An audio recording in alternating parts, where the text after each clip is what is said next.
Now, for more on just how these two industries are doubling up their profits, I spoke with Scott Schober. He's the CEO of Berkeley Varitronic Systems and a cybersecurity expert. I asked him what's drawing all this talent to cross over from Hollywood into video games. The typical box office, you sell a movie ticket, it's about $8. You sell a typical video game, it's about $60. So video games are far, far more profitable. They take in about $100 billion a year selling video games, which is certainly larger than successful movie franchises. So a lot of actors and actresses tend to look to that to augment some money. They can make a lot of money, and it could be with voiceovers, which is very popular. And then it could also be with motion capture, another very common technique that's used where they basically digitize the motion of actors and actresses and allow them to create some really interesting video games. So those two areas really certainly are very attractive to talent out there, especially the top celebrities. They can make a lot of money doing this. Now, you mentioned some of these paychecks. So if you're, say, an average voice actor, perhaps not a big name celebrity, how much could they be making versus, say, a really high-end celebrity? What sort of ranges could we be looking at? Yeah, great question. Yeah, somebody that's doing voiceovers, they make about $200 an hour on average. Now, in some ways, it seems like a lot of money, but then again, that's not something that you're going to do 8 hours a day, day in, day out. They may get a job here and there, and they could make a lot of money in a short period of time, but there will be dry spells in between that, and there's a lot of controversy. There was even the union that went out there and was trying to combat the industry, saying that they should get more benefits, they should get greater pay, or even perhaps a percentage. If there's a successful a game that's sold, perhaps they should get some upside on that. So it's a battle back and forth. So probably not enough compensation they're getting there for voiceover as a top celebrity would get in a movie. So is there a danger then, with these celebrities now coming into these video games, is there a danger then that will upset the cart even more as current video actors are really trying to get more compensation and better wages? Yeah, it could cause some challenges there. I mean, there are certain examples that I look at. You look at the example of 50 Cent.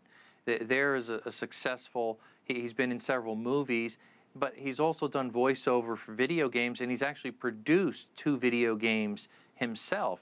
So there he's capitalizing many different ways. And again, he's obviously more of a celebrity and has got more stardom and power and the ability to do that. But I think actors and actresses are now starting to go outside of the niche that they're in and try to look for other means. And video games is certainly it, because it's a growing, exploding area.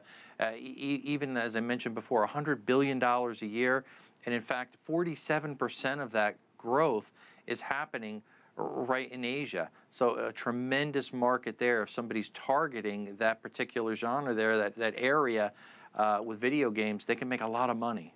And you mentioned some of these revenue streams, for example, that 50 Cent was getting into. So as these actors have these different pathways to go down globally, where are we really seeing the biggest push for this market?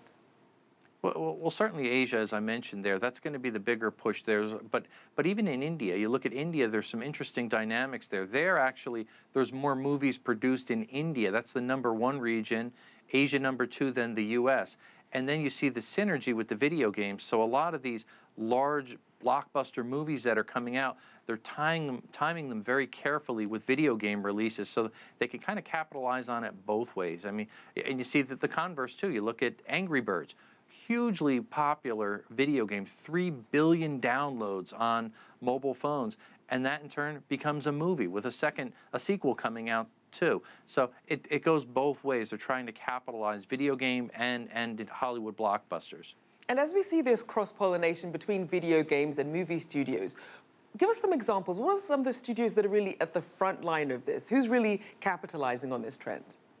Well, really, they're all putting their toes in the water, so to speak, there. But certainly the likes of Sony, who have got strong ties, obviously, with the PlayStation and video games already, they're going to have a big advantage over perhaps a Paramount or some of the other larger studios.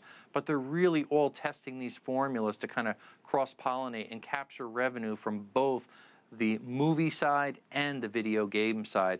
And then when you add in there the further mix, now you've got virtual reality.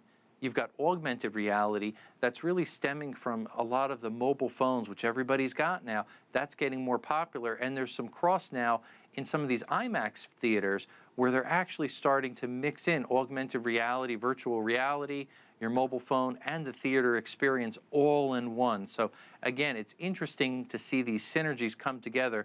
At the end of it, it's going to allow them to make further revenue. That's their goal.